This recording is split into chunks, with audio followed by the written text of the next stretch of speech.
കുറവലങ്ങാട് മഹാദേവ ക്ഷേത്രത്തിൽ നടന്നുവരുന്ന ഭാഗവത സപ്താഹയജ്ഞത്തിന്റെ 5ാം ദിനം രുക്മിണി സ്വയംവരത്തിന്റെ പുണ്യമാണ് പെയ്തിറങ്ങിയത്. വിദർഭയിലെ ഭീഷ്മക രാജാവിന്റെ പുത്രിയായ രുക്മിണി ശ്രീകൃഷ്ണ ഭഗവാനെ ഭർത്താവായി വരിക്കുവാൻ ദൃഢനിശ്ചയം ചെയ്തിരുന്നു. രുക്മിണിയുടെ അഭീഷ്ടപ്രകാരം ക്ഷേത്ര ദർശനം കഴിഞ്ഞ് പുറത്തുവന്ന രുക്മിണിയെ ഭഗവാൻ തേരിൽ കയറ്റി ദ്വാരകയിലേക്ക് പോകവേ എതിർത്തവരെയെല്ലാം ബലരാമൻ നശിപ്പിച്ചു. ശ്രീകൃഷ്ണൻ എതിർത്ത രാജാക്കന്മാരെയെല്ലാം തോൽപ്പിച്ച് ദ്വാരകയിലെത്തി ശാസ്ത്രവിധിപ്രകാരം രുക്മിണിയെ പത്നിയായി സ്വീകരിച്ച രുക്മിണി സ്വയംവരത്തിന്റെ ഓരോ രംഗങ്ങളും മനസ്സിലേറ്റുവാങ്ങിയായിരുന്നു നൂറുകണക്കായ ഭക്തർ ചടങ്ങുകളിൽ ആദ്യന്തം പങ്കെടുത്തത്. സർവൈശ്വര്യ പൂജയുടെ പുണ്യത്തെ തുടർന്നായിരുന്നു രുക്മിണി സ്വയംവര പാരായണം നടന്നത്.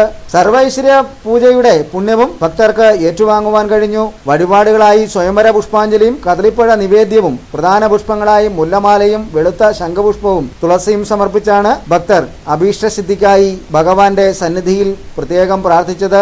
രുക്മിണി സ്വയംവര പാരായണ സമയത്ത് നെൽപ്പറ സമർപ്പിച്ചും പുടവ സമർപ്പിച്ചും ഒട്ടേറെ പേർ ഭക്തിയുടെ നേരനുഭവം വിളിച്ചോതുവാനും സ്വയമേറ്റുവാങ്ങുവാനുമായി എത്തിച്ചേർന്നിരുന്നു. രുക്മിണി സ്വയംവര ഘോഷയാത്രയിലും ഭക്തരുടെ സജീവമായ സാന്നിധ്യം വ്യക്തമായിരുന്നു. തൃക്കൊടിത്താനം വിശ്വനാഥൻ ആചാര്യനായാണ് ഭാഗവത സപ്താഹയജ്ഞം മഹാദേവ ക്ഷേത്രത്തിൽ നടക്കുന്നത്.